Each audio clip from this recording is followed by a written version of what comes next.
The Adventures of Sam Spade, Detective.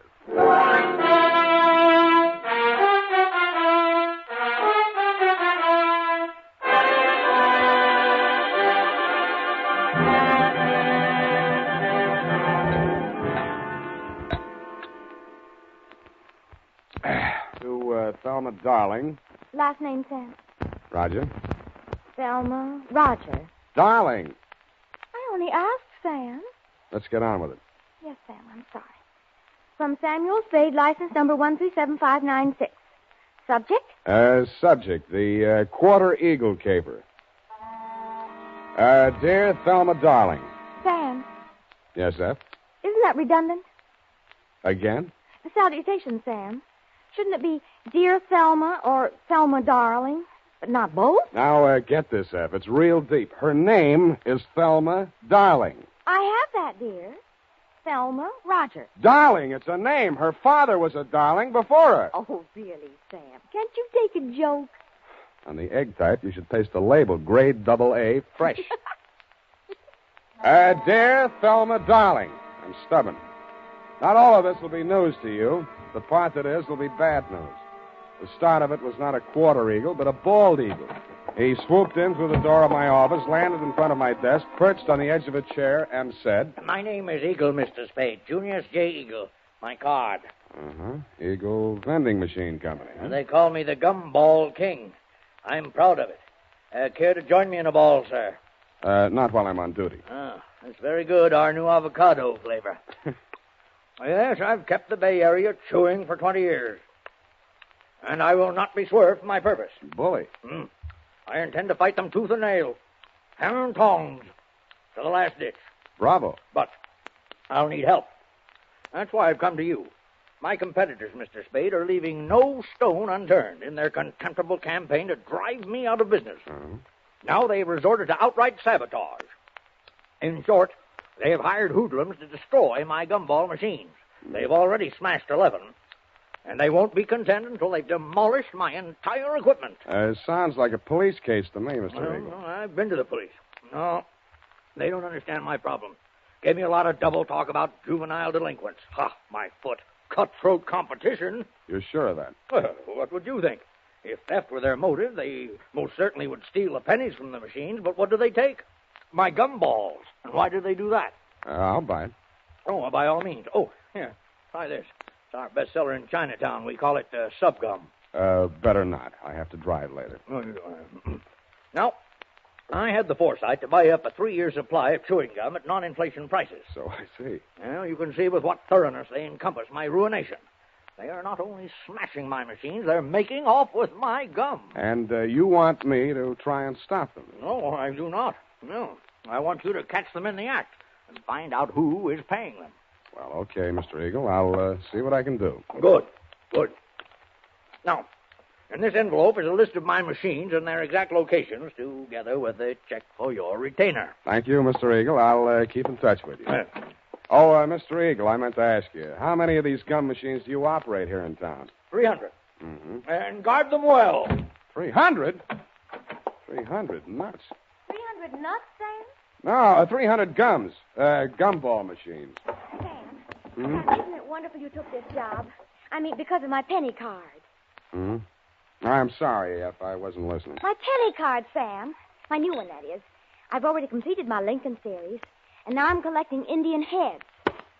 Scalps? No, Sam, pennies. You see, this is the card, and these little slots you see right there, that's where you put the pennies. And they're classified according to the date and the mint where they're manufactured. Now, you see, Sam, where the little S is on these? Now, that's for the San Francisco mint. And the D, that's for Denver. Figures. And the ones with nothing, that's for Washington, D.C. Yeah, well, it's a very nice hobby. Pardon me. 300 gumball machines. You see, that's what I had in mind, Sam. All those pennies. Indian head pennies are scarce, Sam. You have to go through a lot of pennies to find even one. Honestly, sometimes when I go past one of those penny machines, that's all I can do.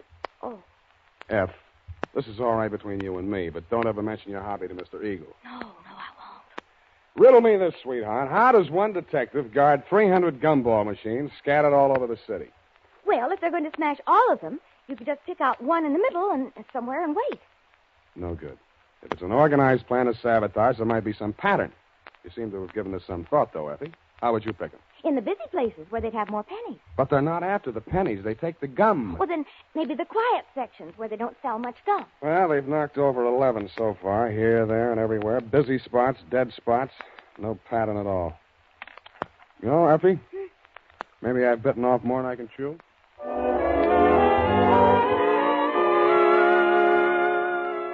I wasn't sold on Mr. Eagle's theory that the caper was organized sabotage, but I decided to test it out anyway.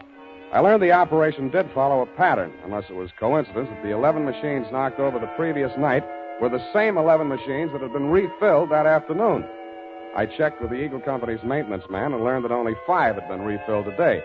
I picked the one that looked like the easiest to knock over. It was the one in the doorway of a darkened loft building near the Siemens Hiring Hall on Drum Street. At 9 p.m., I strolled down there. The block was deserted. I took a plant in the adjacent doorway and talked to myself until just before midnight. Then I shut up.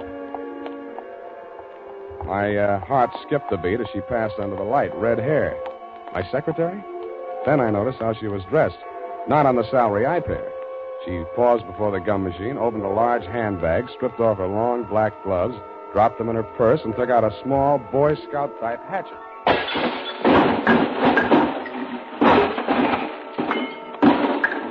She went at it with the enthusiasm of Carrie Nation busting up a saloon. I edged around the doorway as she bent over the mess of pennies and gumballs at her feet. When she reached out her hand, I took one more step, and that was all. She was up on her feet facing me, and I saw that hatchet sailing through the air straight at me. Hey!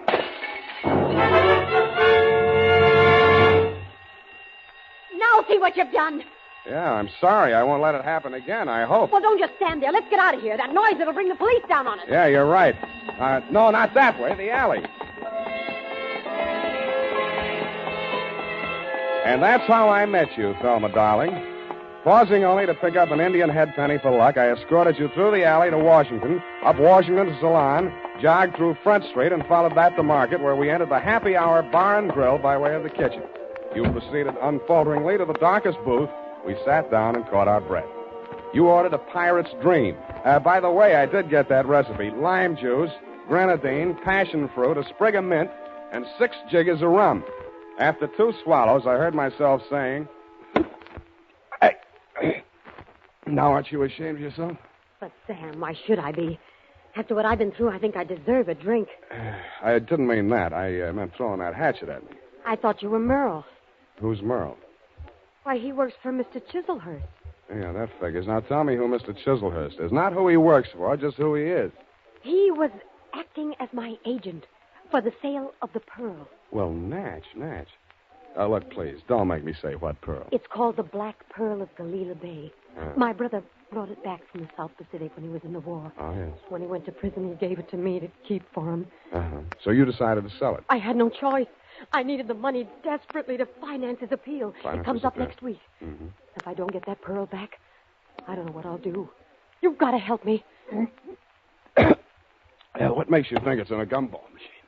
Mr. Chiselhurst took the pearl to show to a man named Junius Eagle, and that's when it disappeared. Mr. Eagle decided not to buy. And when Mr. Chiselhurst returned to the hotel... Eagle had found the pearl and substituted a ball of blackjack gum. Then what? Mr. Chiselhurst had Merle follow him. Nothing happened the first 2 days. But day before yesterday, he followed him to his warehouse and saw him drop a single ball of gum into a barrel of them that was waiting to be loaded onto a truck.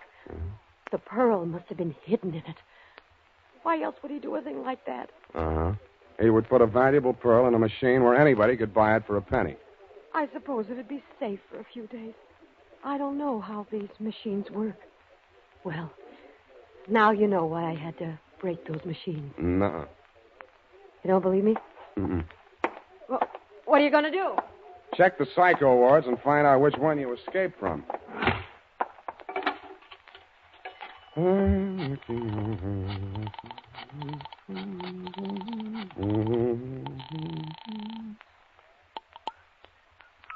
Hello? Mr. Eagle? Speaking. Spade. Oh, yeah, I just got in. I've been out making my monthly collection. Mm-hmm. Hey, I want to talk to you. You're falling down on my job. Another of my machines. Yeah, I know. Drum Street. I nailed the hoodlum. Ah. Who's he working for? Let me ask you one. Did a man named Chiselhurst ever try to sell you a black pearl? Hello, you still on the line? You stopped chewing. Yes. I think you better come over to my house. Right away. Hello. Hello. Nuts.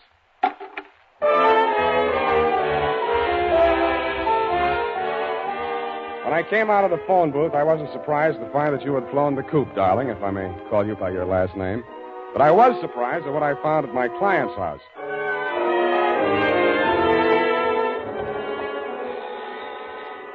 I rang the front doorbell and waited.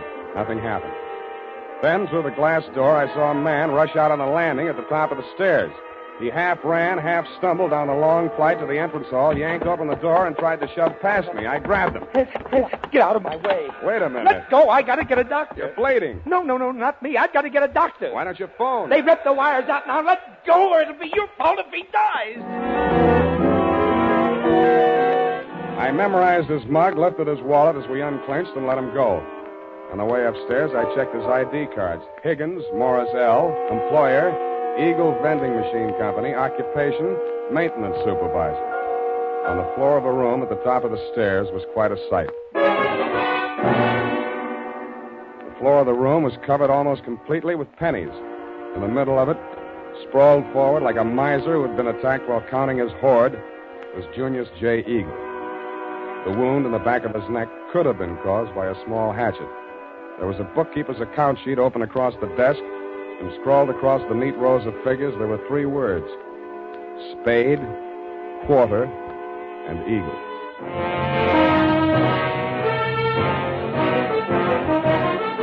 The United States Armed Forces Radio Service is presenting the weekly adventure of Dashiell Hammett's famous private detective, Sam Spade.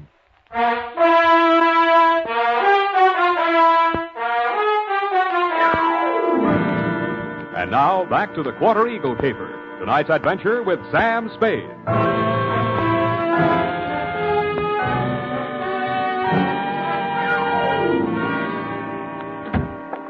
That you, Higgins? Yeah.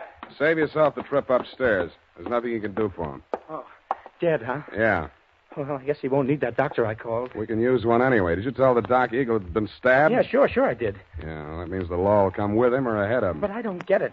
He must have been killed for the money, but why didn't they take the pennies? They should have. It'd look better for you if they had. You're that detective-y hard, huh? That's right. Now, look, Higgins, we haven't got much time. If you want to find out who killed your boss, spill everything you know to me now, before the cops get here. Because they're going to hold you, and they'll hold me, too, if they find me here. But I don't know a thing, Spade. I just found him like that. How did you get in the house? I have a key. He gave me one, so when I came here to pick up the pennies, he wouldn't have to come all the way down to let me in. For now, tell the cops the door was open. Did he always collect the pennies from the machines himself? Yeah. He was a coin collector as a hobby. He liked to go through them and save out the odd ones. You always pick up the money at 1 in the a.m.? Oh, no.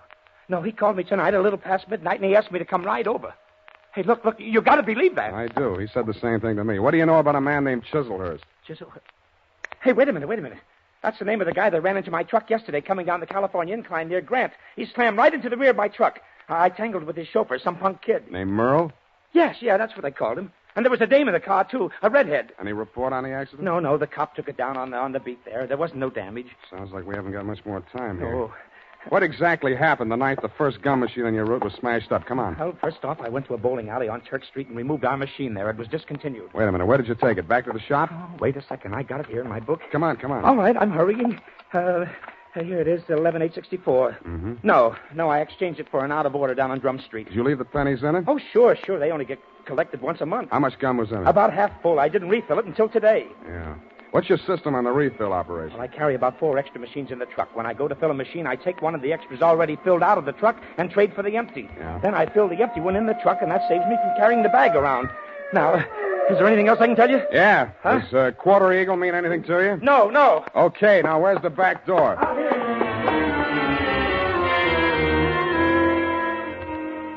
That Quarter Eagle.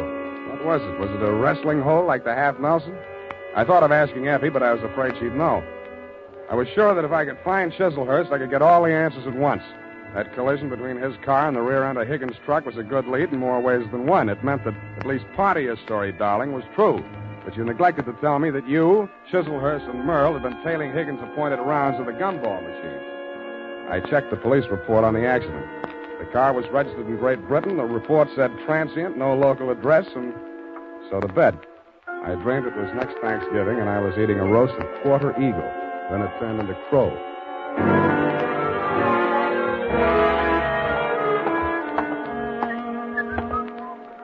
Good morning, sir. Do you wish to place a classified ad? Good morning to you, madam. Indeed, I do. Kindly write it on this blank. Kindly read it off this blank. Well, quarter eagle. Interested parties apply Sam Spade. Sutter 37596. That's right. 9 words, sir. I'll have to charge you for 3 lines anyway. Is there anything you'd like to add? Yes, but it's not fit to print.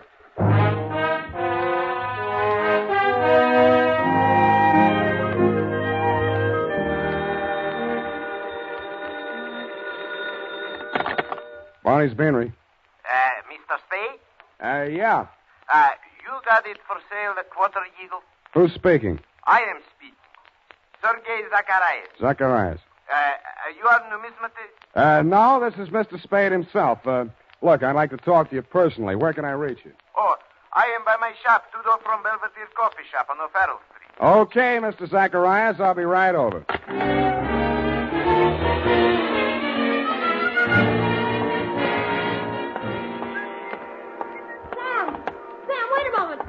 Talk to you. Why didn't you do more talking last night? My client might be alive if you had. Oh, it's terrible. But how could I have You known? knew about the quarter eagle. Why did you spin that yarn about the pearl? How did you find out about it?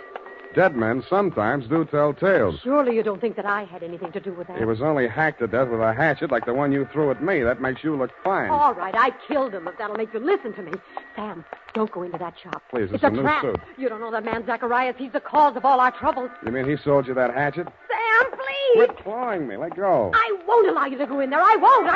Wait a minute. What's going on here? What's the occasion of the squabble? Oh, well, no, it's Mr. Spade. Yeah, Clancy, this dame here just tried to pick my pocket. Ah, pickpocket, is it?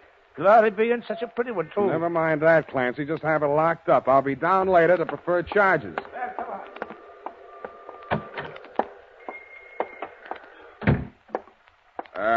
Hello? Anybody home? Okay, Chalmers. Just keep on walking. Straight through the back room. One move and I rip you wide open. Yeah. Better not, Merle. Your boss might not like that. Smart guy. Knows everybody's name. Oh, my dear sir. A most propitious meeting. You've brought the quarter eagle? Where's Zacharias? He's resting at the moment in yonder closet. Oh, no, not dead. Merely under restraint. Bound and gagged. A necessary precaution. Well, shall we talk turkey, or rather, eagle? Tell your punk to take that knife out of my ribs. Who's a punk? Now, Merle. There's been quite enough violence. Check. I think I'll take that knife. Leave it there. Now, sit down. Merle. Oh, headstrong boy. Now, as to the quarter eagle. I'm willing to pay a reasonable reward for its recovery. But first I must tell you that Miss Darling, for whom I'm acting as agent for the sale of the coin, is indeed the legal owner, despite anything Mr. Zacharias may have told you to the contrary. What would you say to $500? I would say no dice. 1,000? I would say I'm still listening.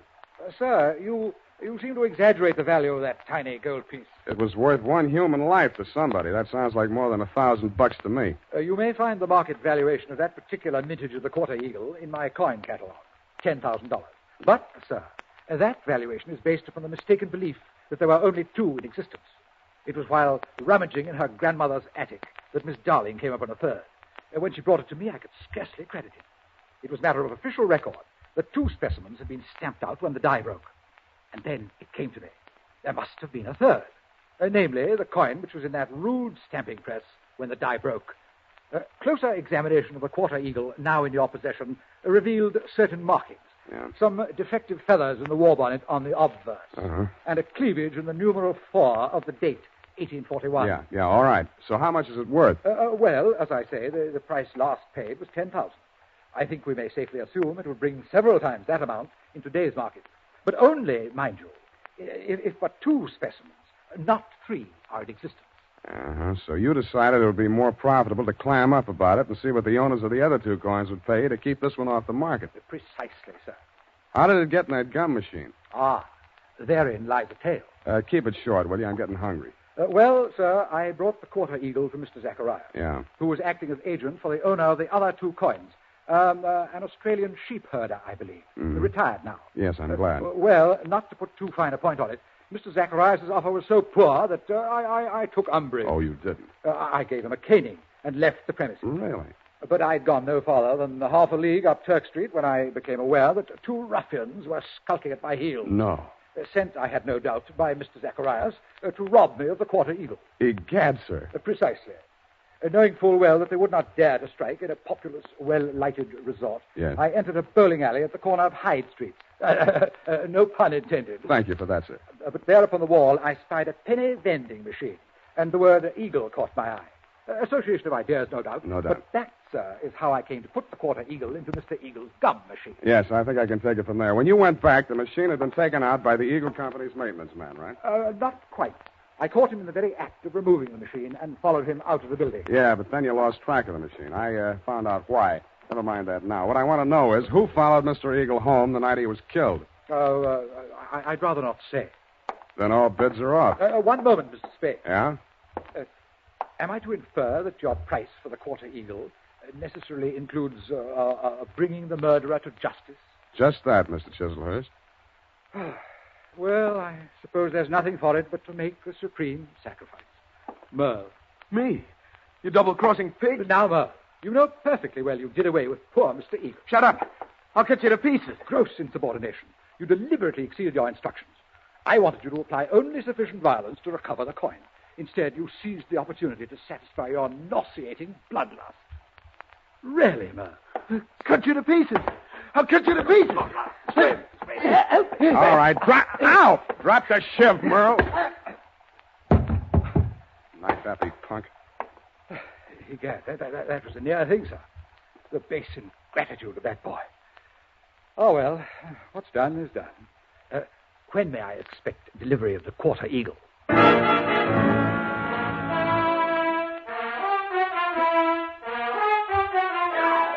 I didn't answer him.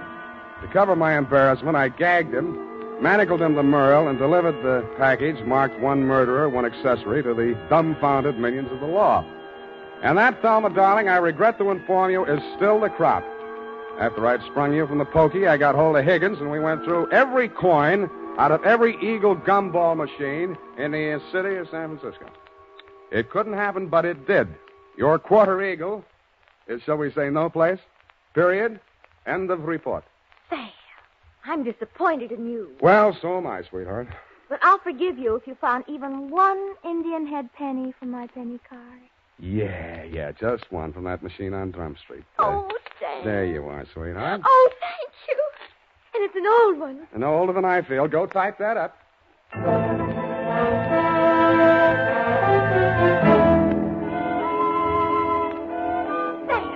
this money, it's counterfeit. Are you sure? It's joke money. It says $2.50. Hmm? You see where it should say 1 cent? $2.50. Let me see that. $2.50. If an eagle is a $10 gold piece, what is a $2.50 gold piece? Oh, now, let me see. $5 would be half. Sam. Right. A quarter eagle. Yeah, that's just dirt on it, see? It's gold, really. Oh, look at it shine. Like the stars in your eyes, sweetheart. Oh, you darling. Hmm. Good night, Sam. Good night, sweetheart.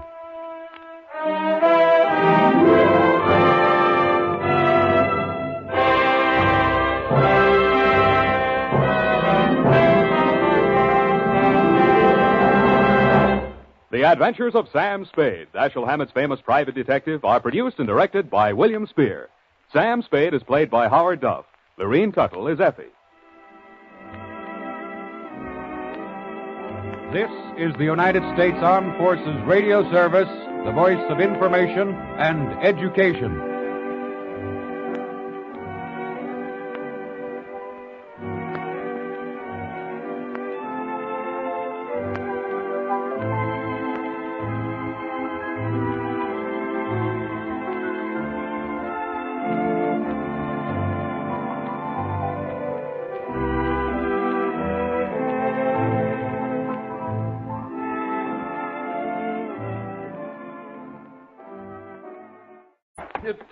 Merle.